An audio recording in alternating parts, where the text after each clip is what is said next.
Class के बच्चों के साथ हमारा सब्जेक्ट जो है वो साइंस है और हम जो बात करते हैं वो नेचुरल रिसोर्सेज की है। जैसा कि हम आप सब जानते हो, natural resources are the things which are provided by the nature and are useful for the human use. Means not only human but almost all the living creatures can make the use of those natural resources and which are provided by the nature and which are free of the cost. So that is water, and we have discussed the structure of water, its sources, why the water is needed. इस पे हमने बात की है। Now हम बात करेंगे कि there is a universal law that nothing is created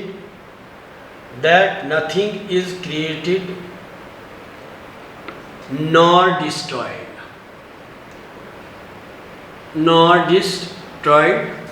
but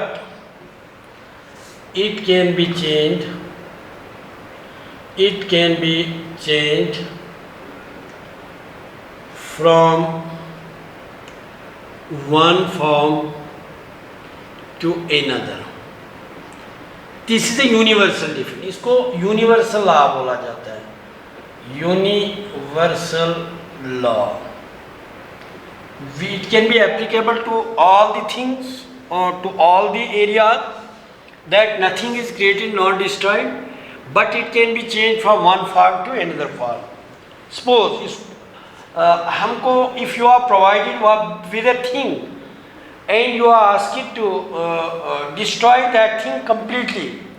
Suppose I can give you a glass of water and I will ask you to destroy that glass of water completely.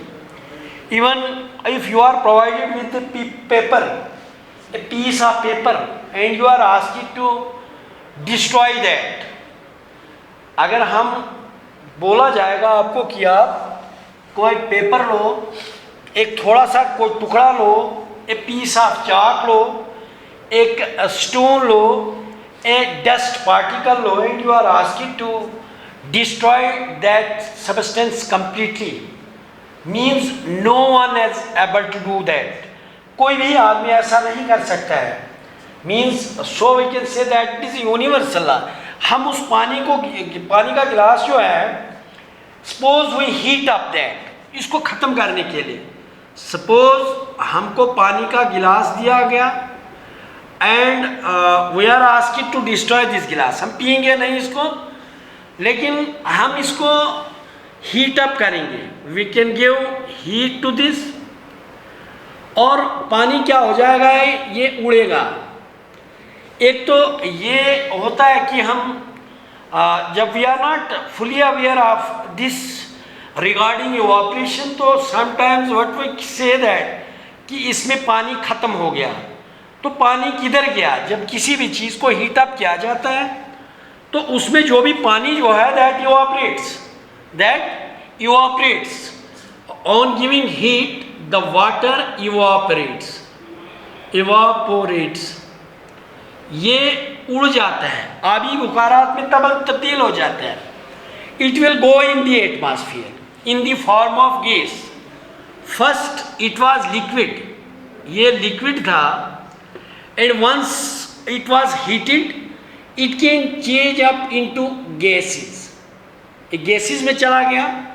अभी पानी जो है, पानी का जो structure है, molecular formula जो है वो H2O है। जब H2O जो है, इसकी तीन ये जो है हालतें हैं। एक तो ये this is on the basis of universal law. हमारा आइस है, देन वाटर है, देन क्लाउड्स है। ये तीन स्टेट्स हैं इसका।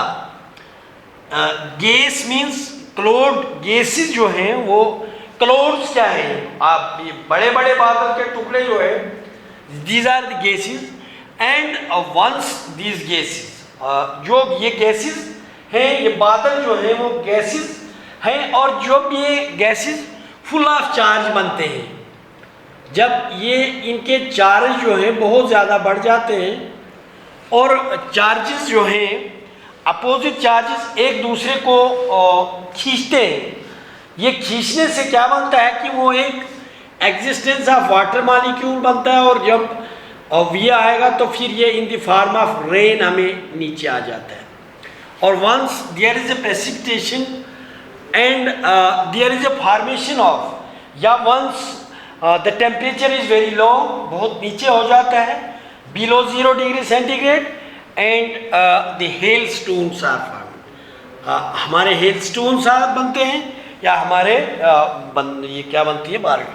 अब it is our common observation कि हमने सनो गिरते हुए देखा है, सनो, अगर नहीं तो हम देखते हैं सनो बर्फ बनाते हैं हमारे रेफ्रिजरेटर, फ्रिजेस जो है आजकल गर्मियों के दौर में जो है वो जो है कुल्फ़ी है, आइसक्रीम है, आइसक्रीम आइस बनाई जाती है when the temperature is brought below 0 degree centigrade in an equipment, कोई इंस्ट्रूमेंट है, कोई टेक्नोलॉजी है जिसके ज़रिए से उसको टेम्परेचर को नीचे किया जाता है तो आइस बनाई जाती है।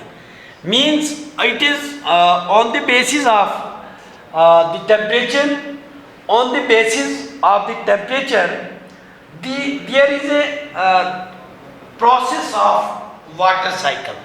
आज हम बात करेंगे, मैंने एग्जांपल्स आपको दे दी कि हम इसे हीट अप करेंगे तो एक टाइम आ जाएगा कि ये हमारा बीकर जो है एम्प्टी हो जाएगा, जब पूरा वाटर इवापरेट हो जाएगा, इस गैस में तब्दील हो जाएगा, फिर ये जो है ये हम बोल देंगे कि ये ख़त्म हो गया पानी, ख़त्म नहीं बट ये इसको हमने इसकी फिजिकल स्टेट्स को, इसकी जो फिजिकल इसकी फिजिकल स्टेट जो लिक्विड थी इसको हमने गैसेस में तब्दील कर दिया, और इसका आगे जो है ये two gases mix together, they combine together and they form water, मतलब H2O गैस है फिर O2 गैस आपस में मिलते हैं तो ये H2O पानी बनाते हैं, और वो पानी बारिश की शक्ल में दोबारा नीचे आ जाता है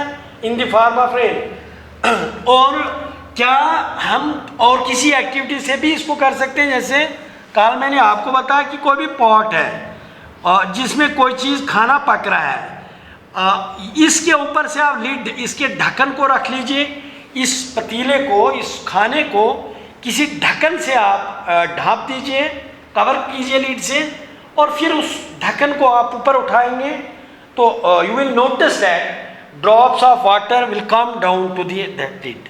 जो ढक्कन है, ढक्कन को उठाने से आपको पानी के कतरे गिरेंगे नीचे। क्या पानी का एक कैरेक्टर है कि वंस द वाटर जो है it can flow from higher place to lower place, but what in case of this the lid जो है वो इसके ऊपर से है, ढक्कन दिया गया है ऊपर से, और उसको जब हम उठाएंगे तो उससे पानी गिरेगा, क्योंकि उस समय वो पानी जो है कंडेंस हो जाता है ढक्कन की तरफ, क्योंकि ये जो लीड है इसका ये इट इज़ कोल्ड, इसके ऊपर कोई हीट नहीं है, ये गर्म इसकी वजह से हो जाता है, अदरवाइज ये ऊपर से ठंडा है, इसका जो एटमॉस्फेयर ऊपर से है, उस साइड से इसका कोई भी गर्मी नहीं है, तो इसको यहाँ से जो भी ऑपरेट होगा तो once it can strike with this lid. तो यहाँ पे चूँकि ठंडा है, इससे पहले मैंने आपको एक एक्टिविटी करवाई थी, सपोज अब आप एक शीशे का गिलास लीजिए, उस शीशे गिलास को धोने के बाद उसको बिल्कुल एक टॉवल से आप उसको बिल्कुल खुश्क कर दीजिए, then put ice in that glass, उसमें आइस डाल दीजिए, आइस डाल या ठंडा पानी डाल दीजिए simply, and then put that glass undisturbed for 10 और 15 मिनट्स। उस आइस वाले गिलास को आप एक टेबल पर रख दीजिए और फिर उसे आप छेड़िए नहीं, जो कि बिल्कुल बाहर से आपने खुश्क किया हुआ था टॉवल से। फिर आप देखेंगे कि कुछ अरसे के बाद इसके बाहर से जो है आप हाथ लगाएंगे और इसके ऐसे भी एक कॉमन ऑब्जर्वेशन है कि कभी कभार सर्दियों में आपके शीशे, गाड़ी के शीशे या गाड़ी में आप बंद कीजिए, गाड़ी को बंद कीजिए और गाड़ी में बैठिए, आप देखेंगे कि बुखारात के टुकड़े जो है वो शीशे पे लग जाएंगे and we can not see out of that vehicle clearly. हम उस शीशे के ऊपर, हमारे कमरे के अंदर शीशे लगे हैं, ये जो शीशे लगे हैं, तो उन शीशे बंद रखें और आप देखेंगे कि उनमें वो जो है भाप पड़ जाती है। भाप कैसे पड़ती है? क्योंकि वो ठंडे हैं और जब भी गर्म गैस उसकी तरफ स्ट्राइक होती है तो वो फॉर्मेशन ऑफ वाटर ड्रॉपलेट्स बनते हैं, तो इसके बाहर से आपको मिलेंगे। सिमिलर इज द केस, ऐसे जब लिड के ऊपर आप पहुंचेंगे, चूंकि वो ठंडा है तो उसकी तरफ सारे जो ऑपरेशन, वो गैसेस जो हैं, चूंकि वो ठंडा है तो ठंडा होने से वो कंडेंस हो जाएंगे और once they are condensing there is existence of water drop, वो जो है वहाँ पे ड्रॉप बनेगा इसका पानी का, और जब जैसे ही वो बड़ा होगा, हैवी होगा, वजनदार बनेगा तो that will come down to, जब भी अगर उसका एग्जिस्टेंस हो गया, उसका वजूद आ जाता है पानी का, और चूंकि पानी जो है that is heavier than that of gas, वो जो हाइड्रोजन और ऑक्सीजन के गैसेस थे, गैस तो अल्टीमेटली गैस जो है वो हल्का होता है as compare to liquid, once they combine together उनके अपोजिट चार्जेस हैं, उनकी ऐसी कुछ चीज़ें, उनका एटॉमिक स्ट्रक्चर ऐसा है कि दे नीड समथिंग और उनके अपोजिट चार्ज होते हैं। By this way there is a force of attraction between the two and they attract each other, and once they are attracted there is a existence of water molecule, and once there is existence of water molecule in the atmosphere that come down to the earth towards the earth in the form of rain. Simply ऐसे ही जो पूरा हम देख लेंगे कि पानी, ना ही पानी खत्म होता है और ना ही कहीं पैदा होता है, ये पानी बिल्कुल उसी मिकदार का है और इस पानी का सर्कुलेशन होता है और इसको चलाने वाला सोलर एनर्जी है। सपोज हम बात करेंगे कि ओशन में, ओशन का पानी जो है, चूंकि ओशन में पानी और it covers the 75% of the earth surface भरा हुआ है, और ये इसका चूंकि सोलर लाइट जो है, सोलर लाइट कंटिन्यूसली इसके अपर सरफेस पे पड़ती है, and the upper part of this water molecules the bonds are broken as we give heat to the water, the bonds are broken. Similar is the case in the case of ocean. इनमें जिस तरीके से हमने एक experiment किया कि हमने एक यूटेंसिल्स में, एक बीकर में हमने पानी लिया और उसको हीटअप किया, हमने कुछ अरसे के बाद देखा कि पानी सारा गायब हो जाता है, इवापरेट हो जाता है। Same is the case by the process of this solar energy. Ocean के ऊपर, समंदर के ऊपरली सतह जो है, उसका जो ऊपरली सरफेस में जो पानी है दैट गेट्स इवापरेटेड, वो इवापरेशन होता है उसका, और evaporation that evaporates, evaporation takes place, evaporation होता है and clouds are formed, clouds बनते हैं।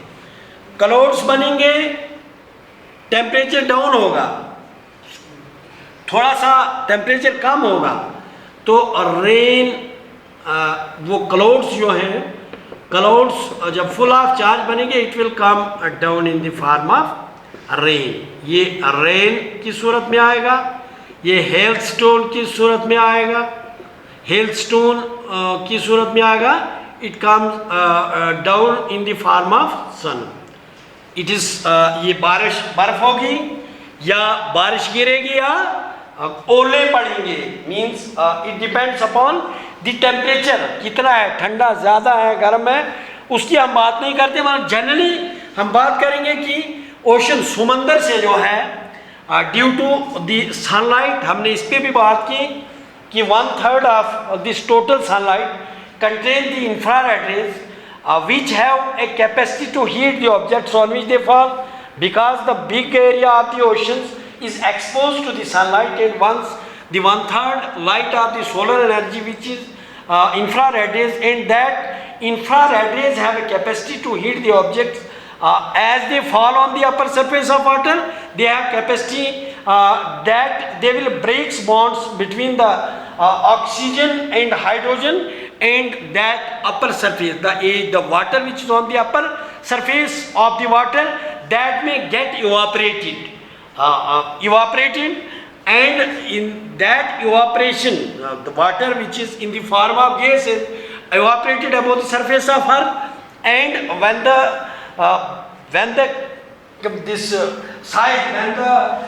gases may become huge इन दी एटमॉस्फेयर, बहुत ज़्यादा इवापरेशन होगा, इसीलिए मॉनसून जो है वो बारिशें लाती हैं। मतलब अभी तक आपने सुना कि बोलते हैं कि अब जी मॉनसून जो है वो हिट करने वाली हैं और बारिश होगी। और वेदर कंडीशंस जो हैं ये समंदर से लहरें उठती हैं, और समंदर से जब विंड्स ब्लो होती हैं वो वहाँ से इनको बारिश के उनको लाते हैं बादल।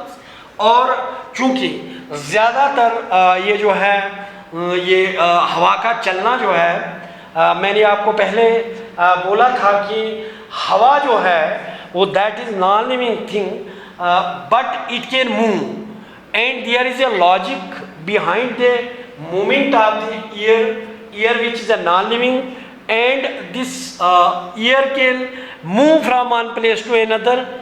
There is a logic behind it that what makes air to move, this is again the heat.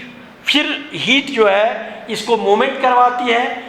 As आपको एक थोड़ा सा क्ल्यू मैं दूंगा, जिस तरीके से आप किसी बर्तन में जब उबाल आता है, जिस तरह से किसी बर्तन में आप पानी को गर्म कीजिए, आप देखेंगे कि उसमें जब उबाल आएगा तो सेंटर से पानी ऊपर आएगा और साइडों से गिर जाता है. इट इज़ वाई, चूँकि उस जगह पे हीट ज़्यादा होती है, तो on giving heat to any substance, किसी भी चीज़ को आप हीट दीजिए तो वो लाइटर बनता है. तो जब भी हवा जो है it is present above the surface of the air, it is available on the it in the atmosphere, and that air which is nearer to the earth, while heating the earth surface, because the sunlight falls on the surface of the earth, and the earth surface may get heated, and the air which is nearer to the earth surface, that also may be get heated, and while heating that air, that expand and became lighter, वो हल्की हो जाती है और वो ऊपर उठती है, ऊपर से नीचे जो है भारी हवा नीचे आ जाती है. जिस तरीके से पानी में उबाल आता है, सेंटर वाला पानी ऊपर जाता है और साइडों से नीचे जाता है. चूँकि जहाँ पे हीट ज़्यादा होती है तो वो पानी गर्मी की वजह से एक्सपेंड होता है और लाइटर बनता है, और वंस वो लाइटर बनता है तो ऊपर जाता है. क्योंकि हल्का चीज़ ऊपर रहती है और हैवियर नीचे आती है, वही लॉजिक है इसका. तो फिर जैसे इवापरेशन होने के बाद क्लाउड्स बनते हैं. क्लाउड्स फिर जब क्लाउड्स बन गए, they will stop the sunlight. जैसे आप देखते हैं कि बादल हो जाता है तो बादल बन जाते हैं बहुत ज़्यादा, तो हमारी धूप गायब हो जाती है. द बादल्स बहुत घने बन जाते हैं. They will stop the solar light, the infrared rays are the visible light. They stop, that is stopped by the वो रोक लेते हैं उसको, obstacle करते हैं, और लाइट नीचे ज़मीन तक नहीं आती है. और जब लाइट नहीं आएगी तो टेम्परेचर अल्टीमेटली डाउन होता है. जैसे टेम्परेचर बहुत डाउन हो गया तो गैसेस जो हैं ज़्यादा मिलते हैं. वो बादल, वो जो चार्जेस उसमें the clouds which are full of the opposite charges, and they attract each other, और वो आपस में मिलते भी हैं. As a result of that टकराने से वो जो है गरज और चमक भी होता है। थंडर एंड स्ट्राइक, आप एक बिजली की चमक देखते हैं, वो ये मिलने से होता है। और आपको एक इतनी आवाज़ जब वो मिलते हैं, एक तो लाइटनिंग होती है, फिर एक गरज, थंडर, एक गरज, एक आवाज़ भी होती है। तो इस तरीके से ये पानी का साइकिल है। पानी कहीं निकलता नहीं है, पानी कहीं हजम नहीं होता, ना ही इसका यूटिलाइजेशन होता है, but it can change it's physical state. कभी ये बारिश की शक्ल में है, कभी बर्फ़ की शक्ल में है, कभी समंदर की शक्ल में है, कभी ये पसीने की शक्ल में है, कभी ये ब्लड की शक्ल में है, कभी उधर जाएगा इधर जाएगा, but it can not be destroyed completely. It can go, it can change its physical state. It is sometime it is in free state, sometime it is in a mixed state with tomato or watermelon. उधर देखो तो पानी है, वो यही पानी है, फिर आदमी लेता है, फिर आदमी से फिर अखराज होता है, फिर निकल जाता है। मीन्स इसका कोई घर नहीं, इसका कोई परमानेंट प्लेस नहीं। It can change it's places, it can change its shape, ये चेंज करता रहता है। तो ये जो था पानी के साइकिल के बारे में था। अब हम इसको पानी जो जिसकी हमें स्कैसिटी है, जो जिसकी कमी है, तो इसको हम नेक्स्ट में जो है पढ़ेंगे कि पानी की कमी कैसे आ जाती है, and what are the ways, what are the processes by which we can conserve this water. So this is enough for today. Thanks.